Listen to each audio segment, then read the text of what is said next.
전부 다 용우 때문인데, 그러니까 용우가 급발진했죠.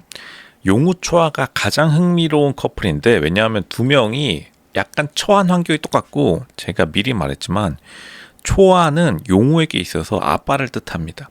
그러니까 용우가 초아를 보면서 자기에게 없었던 아빠의 롤모델을 계속 보고 있는데, 그러니까 용우가 말하는 공허함이라는 거는 아빠의 빈자리예요. 근데 왜 초아에게 용우가 아빠의 느낌을 받냐면, 초아가 서울에 있을 때 아침 10시부터 해가지고 밤 10시까지 들어오거든요. 그러니까 결국에는 그게 사실 아빠의 모습이랑 굉장히 연관돼 있다. 그리고 하는 일도 초아가 비즈니스 쪽에 훨씬 더 가깝기 때문에 초아에게 있어서 용우가 어린 시절, 그러니까 모두 다 원래 어린 시절에 바쁜 아빠에 대한 추억이 다 있죠. 그러니까 남자는 심리학적으로 아빠와 닮아서 자신만의 호랑이 티라노사우루스를 무찌르고 엄마와 같은 여자와 결혼하는 것을 굉장한 무의식의 자신의 루트로 설정이 되는데, 그러니까 용우가 희한한 게 용우가 내면의 여성적인 모습을 많이 끌어내서 아줌마 같아요. 그러니까 지금 다른 출연자들이 계속 말하는 게 용우가 말이 많다. 공통적으로 말하는 게 용우가 말이 많다. 용우가 관심 받는 걸 좋아한다. 용우가 약간 아줌마 같다. 결국 이런 결론이 나오는데, 용우가 자기보다 9살 어린 여동생을 기르게 되면서 굉장히 어린 나이 때부터 용우가 자신의 남성성을 끌어내기보다는, 그러니까 사냥꾼의 본능을 끌어내기보다는 굉장히 돌보미의 역할로서 기능한 게 많다. 근데 초아는 어떻게 됐냐면, 초아는 자기가 20살까지 엄마가 아파버렸기 때문에, 용우랑 좀 다릅니다. 용우는 엄마가 굉장히 건강했어요. 근데 초아는 아빠가 없는 상태에서 엄마가 아파버려가지고 자신의 남성성을 끌어올리다 보니까 자기도 모르게 초아가 굉장히 보면은 서울에서 차가운 남자 같은 모습을 많이 보여주는데, 용우가 거기에 끌린 거다. 용우가 늦게까지 집에 돌아오지 않는 아빠의 모습을 초아에게 느껴버렸기 때문에, 그러니까 초아에게 계속해서 문자 보낸 것도 아빠와 놀고 싶어하는 어린 남자애의 심리가 완전하게 작용했다. 그러니까 지금 용우가 자기 내면의 상태가 뭔지 모르는 겁니다.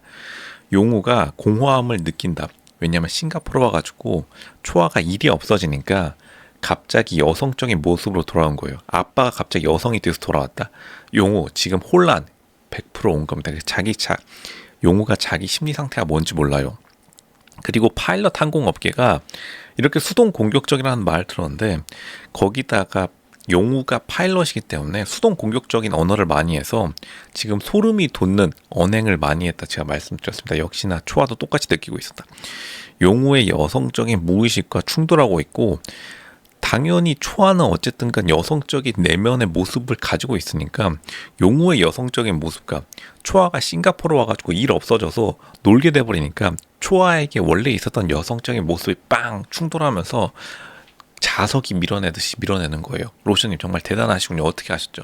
제가 수많은 사람을 만나면서 온갖 사람들 다 봐왔습니다. 그러니까 초아가 내면의 남성성이 굉장히 강한 사람이에요. 아침 10시부터 밤 10시까지. 생각보다 그리고 멘탈도 강하고, 근데 자존감은 또 희한하게 약해요. 이게 초아의 가장 큰 약점이기도 한데, 미래는 어떻게 될까? 그래도 잘 될 겁니다. 왜냐하면 초아를 대체할 사람이 잘 없어요. 초아가 생각보다 굉장히 기품이 있고, 지금 초아만큼 귀티나는 사람이 많이 없기 때문에 용우가 그래도 초아 옆에 붙어 있을 수밖에 없는 겁니다. 윤하도 초아의 상대가 되진 않아요. 그만큼 초아가 굉장한 유전자적 특성을 많이 가지고 있고, 용우가 자신의 무의식이 계속해서 초아에게 이끌리는 이유도, 초아가 어쨌든간 굉장히 여성적인 유전자, 우월한 유전자를 가지고 있음과 동시에 서울에서 바빴던 그 모습, 어린 시절에 자기와 놀아주지 못했던 아빠의 뒷모습을 보면서 초아에게 그냥 거기에 애착 형성이 되어버렸다. 용우가 굉장히 혼란스러워하는 이유도, 용우가 싱가포르 와가지고 굉장히 혼란스러워하는 것을 넘어서 인터뷰 때 보면은 자기가 무슨 상황인지도 모르는 것 같아요. 그러니까 자기 감정이 뭔지 모르겠다라고 하죠. 용우, 어쨌든 이거는 용우의 잘못이 아니라 이럴 수 있습니다. 삶을 살아가다 보면은 이제 가족의 부재 혹은 자기가 느끼는 롤모델의 부재로 인해서 그 롤모델을 자기 내면의 상상으로 만들어내게 되는데, 그러니까 용우가 초아에게서 남성적인 매력과 여성적인 매력을 동시에 들어오기 때문에 용우가 자기도 모르는 사이에 끌림과 동시에 밀어내는 거예요. 그러니까 초아가 갑자기 일하는 모습, 나풀나풀 날아다니는 모습 보면은 갑자기 끌렸다가, 왜냐하면 그 일 열심히 하는 모습이 자기가 원래 가졌어야 됐던, 닮고 싶었던 아빠의 모습을 내포하고 있기 때문에 거기에 끌렸다가 갑자기 초아가 여성 모드, 여성 모드로 돌아와가지고 옆에서 팔짱 끼고 제잘 말하면 잠깐만, 이거는 여자의 모습인데, 갑자기 멀어지는데 또 너무 멀어질 수는 없는 게, 왜냐하면 굉장히 여성적인 유전자를 가지고 있으니까요. 이게 오락가락 하다 보니까 용우가 지금 정신을 놓아버렸다. 이거는 초아가 쎄함을 느낄 수 있는 포인트 중에 포인트고, 그러니까 초아는 사실 이런 사람이 처음이고, 용우가 굉장히 희한한 측면이 많아요. 용우가 또 보기와는 다르게 연상을 많이 만났었다. 이 얘기도 1화 때부터 쎄했었는데, 왜냐면 용우 같은 스타일은 대부분 연하를 이끄는 타입이 굉장히 많은데, 그러니까 자신의 성격상, 그러니까 그것을 보고 처음부터 의심했는데, 역시나 싱가포르 와가지고 용우가 자신의 무의식이 100% 발동돼 버리면서 초아에게 굉장히 양면적인 감정을 느끼고 있다. 초아가 굉장히 좋으면서도 초아의 여유로운 모습, 그러니까 초아의 남성적 매력이 조금 떨어져 버리니까 용우가 거기에 대해서 공허함, 초아의 남성적 매력, 초아가 근무 시간이 적어지고 초아가 일찍 집에 들어온 아빠, 이거 엄마 아닌가? 그냥 그러니까 거기서부터 공허함을 느끼는 거예요. 그 줄어든 만큼 아빠의 공허함을 느낀다.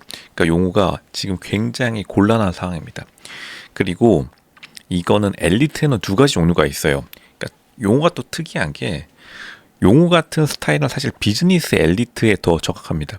기술직 엘리트하고 비즈니스 엘리트 두 가지 종류가 있는데, 비즈니스 엘리트가 사실은 컨설팅 그리고 금융업계로 대표되는 흔히 말하는 프론트 오피스, 돈과 가장 직접적으로 연관된 비즈니스 엘리트들이 있고, 기술직 엘리트들은 의사, 의료계통, 그리고 항공계통, 여초직군으로 유명하죠. 안전을 기반으로 사람을 통제하는 것, 사람과 기계를 통제하는 것에 굉장히 초점을 맞추는 기술직 엘리트가 있는데, 하필이면 용우가 또 약간 여초 환경에 가까운 기술직 엘리트를 선택해가지고 이것도 바뀌었어요. 롤이 뒤바뀌었습니다.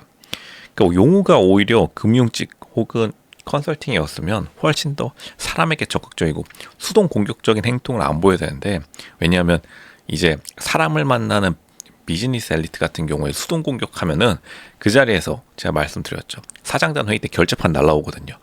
그 용우가 그런 게 아니라, 용우는 항공기, 기계를 다루다 보니까 기계의 경우에는 신뢰성, 그리고 자기가 어떠한 짜증을 내더라도 기계는 당연히 대답이 없으니까요. 자기 자신만 잘하면 되는 기술직 엘리트의 길을 걸어버렸기 때문에, 그러니까 용우가 생각보다 사람과의 관계에서 굉장히 좀 어색해요.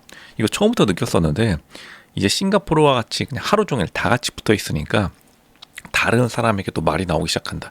용우가 약간 관심 받는 거 좋아하고, 그러니까 평상시에 자연스러운 사람과의 인터랙션, 상호 관계가 용우가 굉장히 약하고, 오히려 초아는 지금 싱가포르 와가지고 사람들이 초아 대단하다고 난리가 났습니다. 그러니까 평판도 약간 뒤바뀌고 있다. 그게 지금 초아가 자신의 인기가 상승함을 느낌과 동시에, 용우가 갑자기 인기가 떨어지는 걸 초아도 당연히 느꼈겠죠. 다른 사람들이 다 있으니까. 거기서 쎄함을 제대로 느끼고 있는 거다.